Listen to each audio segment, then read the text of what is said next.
What's up, guys? Here's a devlog for the still developing RPG Maker game I made for the Blackthornprod Game Jam, specifically Jam number 3. To start off, the game is at a rough demo stage, and I should have thought of a storyline that could be easily wrapped up in a short amount of time. But alas, I got too excited and it grew out of scope for the jam. Anyway, I discovered the software I was going to use to make my game about 4 or 5 days before the jam, and the game jam itself 2 days before the jam would start. I had only heard mention of RPG Maker, but had never really dove into it or got curious enough to try it in the past. And what inspired me to go after the RPG Maker and make something of my own was a YouTube channel by the name of MANLYBADASSHERO. I started to watch him and really get into the games he played, and a lot of those games were RPGs. Now back to the jam itself. I discovered the jam theme while brushing my teeth at 10 a.m. I know, a late start to the day, but late to bed, late to rise. It didn't take long for an idea to pop into my head. The game was first going to be a 2D platformer inspired by one of my favorite games from the past, Tak and the Staff of Dreams on the Game Boy Advance SP. I wanted the game to be a simple run and collect type of game with minimal dialogue, with the exception of an opening monologue. So that day I ended up drawing out some character ideas relating to the story. Basically, the story would follow a character called Moresoul, who had to run around and collect less drops to turn enemy monsters into characters called Lessirs. With all the monsters turned back into Lessirs, the level design would change from a chaotic and colorful mess to a simple and nice looking level. STENCYL would become my engine of choice since I'm not good at coding or general game design, and the next day would be filled with tinkering with the interface and trying to figure out how to get a main menu and character movement working.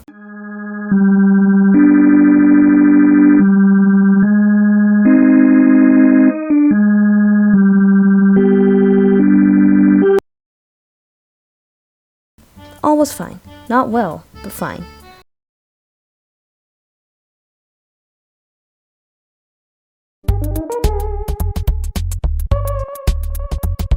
I created more placeholder art, UI, and music, and continued to figure out how to play a beginning cutscene with images, but a little later than halfway through the day, STENCYL would bother me about memory space. After shutting down the engine and opening up my project again, I would be met with the same message over and over again. So I decided that instead of making the platformer in smooth art at a high screen resolution, I would work with pixel art, so that night I gave a go at spriting the main character. I wasn't able to work on the game the next day, but the day after I decided that I'd go out on a whim and move my project to RPG Maker. I had to ask my brother how to buy it off Steam because I rarely buy anything, so of course I'd ask the king of Steam cards. Now before the game jam, I had watched a few videos on RPG Maker 2003. Ninja Connor 86 specifically helped me understand what I'd be working with, and in the end, I felt confident enough to use it. I still spent the 4th day of the jam learning more about RPG Maker 2003 hands-on, but on the 5th day, I got right back to my game. The 5th day is the day I would spend in tileset hell. I created the tiles for the village area of the game, ran into an error, learned that my tileset had to be indexed at 256 colors, brought up a sprite to do that, figured out that a sprite would sometimes do the job and sometimes wouldn't, brought up MS Paint as a backup in that case, and finally, my tileset and the main character were up and running. I crudely drew out an idea of what the village would look like and spent a while mapping it out in RPG Maker. After that, I created another sprite and weird colorful moving tile to serve as the opening dream cutscene, and like that, day 5 was over. On day 6, I drew another crude version of what I wanted the player's home to look like, and quickly got to it as I felt the jam slowly nearing to its end. After tiling up the player's home, I made a slightly different version of the village tile set to create a forest map, where the story would progress. After mapping out the most important parts of the map and leaving the rest an empty mess because I'm dumb, I created another sprite, and 2 other sprites that are basically recolors of each other. Now I was ready to better my gameplay, I think. Or I thought. I took this time to give the player someone to interact with, and some things to fight, and yet another cutscene to let them know that hey, this is far from finished.